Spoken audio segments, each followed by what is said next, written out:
Oh my god, they did it. They fucking did it. Konami proved they got fucking balls. Konami went out there being like, y'all expect us to let you down for good reason. But today, we came to play. We got you a very well-handled live stream. You got a cool new commentator lady who actually was very charismatic and did a good job with the players and making everything feel fun and fresh. You streamed the damn thing. The mistake you made with Vegas, granted the cheap Walmart table that kept shaking all the time was a little annoying. And hell, you had a great event where Memento took it, for crying out loud. Konami was on a roll. And the thing we thought screwed up was that ban list, man. You got Jerome in the weird Max Headroom world teasing it all day, and all of us just in the back of our minds being like, it's gonna fail us. It will fail, because that's what Konami does to its people. But not today. Not today. You see, this may be a ban list that does not kill the best decks. The best decks will still be Ryziel and Malice. But it makes them a lot easier to play against. And I think that is very valid. These are still new decks and deserve their chance to keep going. And considering we probably won't see another list until after Nationals, I think this allows, for a much more healthy Nats format than we thought we were going to get. Will it be perfect? Will it be the most fun Yu-Gi-Oh format ever? We'll have to see about that. But for now, let us talk about said list and give our thoughts about it, because I'm a Yu-Gi-Oh guy with a YouTube channel. It's what we do. So, yeah, first up, the Unlimits. This is pretty obviously the least interesting part of the list. We didn't really get anything that exciting back. Just honestly some things that could have come back for a while, like Cyberjar. What are you fucking doing with a flip effect monster in the year of our Lord 2025? Danger Jackalope, Tsuchinoko. They're cool. Dangers used to be insane, but what are you doing with these guys? Honestly, let them be at 3 for people to mess around with, but that's really about it. Ava to 3. Don't even remember why this card was banned in the first place. I think I've said that with the last 2 lists where this guy kept coming back. Who fucking cares? Then you got Monkey Board to 3. The Pendulums need Electromite to come back to do anything. And this card being at 3 is cute, and you can do some fun things. And I look forward to seeing what you can do with the guy, but you need the big boy to be back for Pendulums to do anything. So yes, next we move on to the Semi-Limits, the part of the list everyone always hates on, the part of the list no one likes, because they're like, oh, 3 or 1, 2 don't matter, it's just a slap on the wrist, changes nothing. This is how you use the Semi-Limit section, not for 1 or 2 cards, but for the very hurting of a deck as a whole, which was done creatively and in a way that is fun, which let us talk about. First up, the return of Black Dragon, Collapse Serpent, and White Dragon, Wyvern Buster. These cards could have probably came back a while ago. I know people are always wondering what you could do with this and stuff like Blue Eyes, Dragon Link decks, E-Dragons are coming out in a few weeks. But there's so much more unfair shit in this game. I don't think these 2 are that big a deal, honestly. Next, the biggins. We got X'd Ice Sword Ryziel, all going to 2. This is a big deal. You've hit the consistency. You've hit the ability to clap back. You've hurt the way the deck is built. These are important because part of what makes Ryziel just so unfair is that consistency. Just how easy it is for the deck to do everything. And yes, you have 7th Tachyon. You can still do a lot. Ryziel is still the best deck, make no mistake. But this is the kind of hit that does affect the way the deck is played and the way you fight against it, which I think is very important to allowing the deck to still function and have its Nats format while also still making it a lot more fair.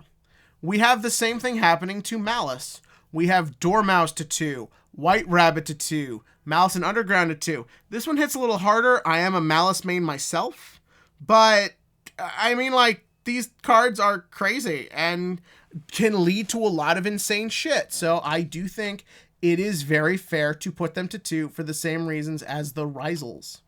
Next, Morphing Jar to 2. Same thing I said already. Who cares? It's a flip effect monster. This ain't Edison. Next, the two Snake Eyes, Ash and Poplar are at 2. A part of me wants to be mad because, like, the pain of Tier 0 fire format still lingers in my soul. But without OSS, with all the other crazy things, with the fact that in their last YCS, Snake Eye only got 1 top 32 compared to Rizel and Malice, I think is a good indication we're probably fine. But I'm watching you, you weird little cute plushy guy thing. I'm watching you. Next, we have the one Unchained card. It's fine. I never thought Unchained was particularly unfair, and you could probably put this thing to 3 and everything will be okay. Honestly. That is the semi-limit, the best semi-limit section in Yu-Gi-Oh! History. I'm sure they will mess up this good faith next time, but for now, I think this does a lot to make it a much more fair, much more playable meta. Next, we have the limited section. Some of these are also fucking crazy. Like Druisworm. This fucking unfair great card that probably could have gone to 1 on the last list. Yeah, it's important to see the Bestials get checked, especially with how strong they can be in Malice. What you can do with this card in conjunction with stuff like SP Little Knight. This card is crazy, and I think we all knew this one was coming. D-Shifter, another one we all saw coming. Honestly, I haven't even been playing D-Shifter lately, just because like Ryzeal can still play through it, but this card always shows up in a way that pisses people off, and despite the fact that I think in theory it's a fairly balanced card, is used in ways that aren't, so it's probably for the best. Masterpiece to 1, who cares? Could have come back a long time ago. Imperm exists, we're fine. Mathmech Circular is interesting. I wonder if you can utilize this with Malice, but I didn't think it needed to be banned in the first place, so probably fine.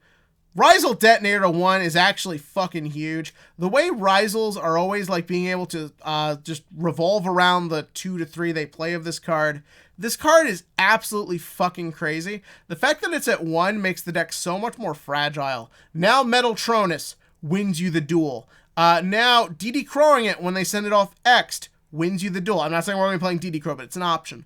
There's so much more you can do against the deck now. The fact that its boss monster, a fucking oppressive bastard of a card, has been put to 1. Next, Bonfire to 1. The thing we all knew had to happen. Sirota, Pyros. It searches unfair cards. It's fine. Then we have Brilliant Fusion. Again, could have come back a million years ago. It's fine.